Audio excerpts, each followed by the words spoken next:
Dans cette vidéo, on va apprendre à calculer des images à partir de deux nombres par une fonction linéaire sans calculer le coefficient de la fonction linéaire, donc le coefficient a. Pour cela, on va utiliser les propriétés de linéarité de cette fonction. Donc, je vais rappeler ce que c'est. Si vous avez une fonction linéaire f et que vous voulez calculer l'image de u plus v, il vous suffit de calculer l'image de u, l'image de v et d'en faire la somme. Donc, je reprends.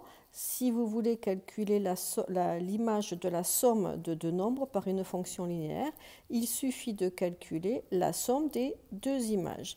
Et la deuxième, si vous voulez calculer, vous connaissez l'image de u.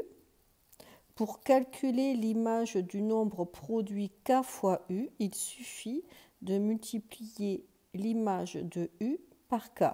Donc, d'où viennent ces deux propriétés ? On se rappelle qu'une fonction linéaire modélise une situation de proportionnalité.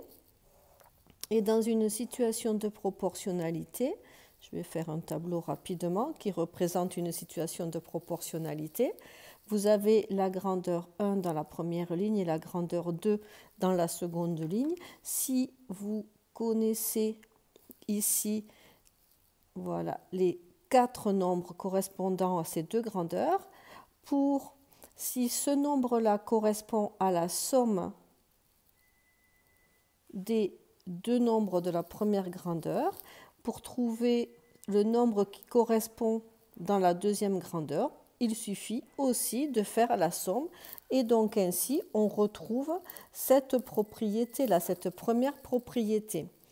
Deuxième chose, si pour trouver ce nombre-là, je vais changer de couleur, si ce nombre-là, pour le trouver, vous multipliez ce nombre ici par k, alors vous allez faire la même chose sur les nombres de la deuxième grandeur. Et ainsi, vous retrouvez cette propriété qui est ici. Donc maintenant, on va appliquer, une fois qu'on a compris d'où viennent ces propriétés, on peut aussi les démontrer de façon algébrique avec la fonction linéaire. Donc ici, nous avons f de 6 qui est égal à 4 et f de 10 qui est égal à 20 tiers, et nous voulons calculer l'image de 16. Or, 16, c'est égal à 6 plus 10. Par conséquent, pour calculer l'image de 16, j'utilise cette propriété-là. Donc, je vais calculer l'image de 6 plus 10. Et pour cela, je prends l'image de 6 et je l'additionne à l'image de 10 et j'utilise cette propriété ici. Donc, ce que nous connaissons, l'image de 6, ça vaut 4. L'image de 10 vaut 20 tiers. Pour additionner un nombre par une fraction, on peut s'aider en écrivant 4 sur 1. Puis après, nous mettons tout au même dénominateur qui est 3, ce qui nous donne 12 plus 20 sur 3, ce qui fait 32 tiers. Donc, la conclusion, je vais monter un petit peu. La conclusion, c'est que f de 16 est égal à 32 tiers. On passe maintenant au deuxième calcul. Nous voulons calculer f de 12. Pour calculer f de 12, on va essayer de voir si 12 a une correspondance, est en liaison avec un des deux nombres 6 ou 10.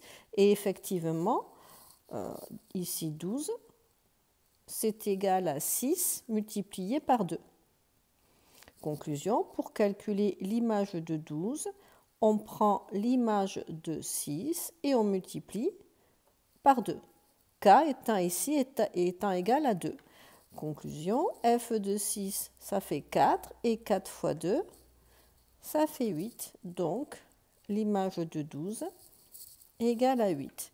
Donc, avec cette technique, ces deux propriétés en fait, vous permettent de calculer des images des antécédents à partir de la connaissance.